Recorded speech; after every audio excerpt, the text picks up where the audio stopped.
আসসালামু আলাইকুম। আজকে আমরা আলোচনা করব ললিজল ক্রিম নিয়ে। এটা প্রস্তুতকারক এসকে ফার্মাসিউটিক্যালস লিমিটেড।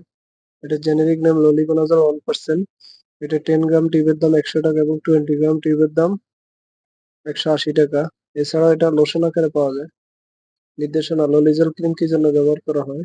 ললিজল ক্রিম সাধারণত দাউদ, একজিমা, চুলকানি ও অ্যালার্জি চুলকানির জন্য ডাক্তারগণ দিয়ে থাকেন। এছাড়াও tinea pedis, tinea cruris, tinea corporis, Trichophyton, rubrum এবং এপিডার্মোপাইটন লোকোসাম দ্বারা সৃষ্ট টপিক্যাল চিকিৎসার জন্য দেওয়া হয়। ফার্মাকোলজি: ললিগোনাজল হচ্ছে একটি টপিক্যাল অ্যান্টিফাঙ্গাল এজেন্ট। এটি একটি বিশ্বত বর্ণালী অ্যান্টিফাঙ্গাল। এটি লাইনোস্টেরল ডিমিথাইলেজ এনজাইম বন্ধের মাধ্যমে ফাঙ্গাল সেল মেমব্রেনের একটি গুরুত্বপূর্ণ উপাদান আরবিস্টেরল সিনথেসিস বন্ধ করে দেয়। এভাবে এটি ডার্মাফাইটোসিস, ক্যান্ডিডিয়াসিস আলবিকান্স, মেলাসেজিয়া, টাইকোপাইটন, এপিডার্মোপাইটন প্রজাতির বিরুদ্ধে শক্তিশালী ইনভেন্টো ও ইনভিভো ফাঙ্গিসাইডাল অ্যাক্টিভিটি প্রদর্শন করে।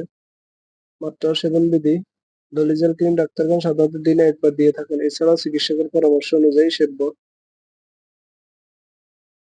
পার্শ্বপ্রতিক্রিয়া: সাধারণত ত্বকের কন্টাক্ট ডার্মাটাইটিস ও সেলুলাইটিস হতে পারে। ক্লিনিক্যাল ট্রায়ালে অ্যাপ্লিকেশন সাইট রিঅ্যাকশন 1% এরও কম। গর্ভাবস্থায় স্তন্যদানকালে গর্ভবতী মহিলাদের ক্ষেত্রে ললিগোনাজল ক্রিমের পর্যাপ্ত সুনিয়ন্ত্রিত গবেষণা নেই। গর্ভাবস্থাকালীন ক্ষেত্রে কেবল তখনই ব্যবহার করা উচিত যদি সম্ভাব্য সুবিধা গ্রহণের সম্ভাব্য ঝুঁকি ন্যায়সঙ্গত করে। ললিগোনাজল মাতৃদুগ্ধে নিঃসৃত হয় কিনা তা জানা যায়নি। যেহেতু অনেক ওষুধ মাতৃদুগ্ধে নিঃসৃত হয়, তাই বুকের দুধ পান করানো মায়েদের ক্ষেত্রে অবশ্যই চিকিৎসকের পরামর্শ নিয়েই ব্যবহার করতে হবে। সতর্কতা: ললিজল ব্যবহারে অ্যালার্জিক ক্রিয়া দেখা দিলে ব্যবহার বন্ধ করে দিতে হবে এবং চিকিৎসকের পরামর্শ নিতে হবে।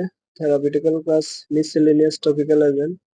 সংরক্ষণ: 30 ডিগ্রি তাপমাত্রার নিচে, আলো থেকে দূরে, ঠান্ডা শুষ্ক স্থানে রাখুন, শিশুদের নাগালের বাইরে রাখুন। এছাড়াও যে কোনো মেডিসিন ব্যবহারের পূর্বে অবশ্যই চিকিৎসকের পরামর্শ নিয়েই ব্যবহার করবেন। নিজে নিজে ভিডিও দেখে কোনো ওষুধ ব্যবহার করবেন না। ধন্যবাদ।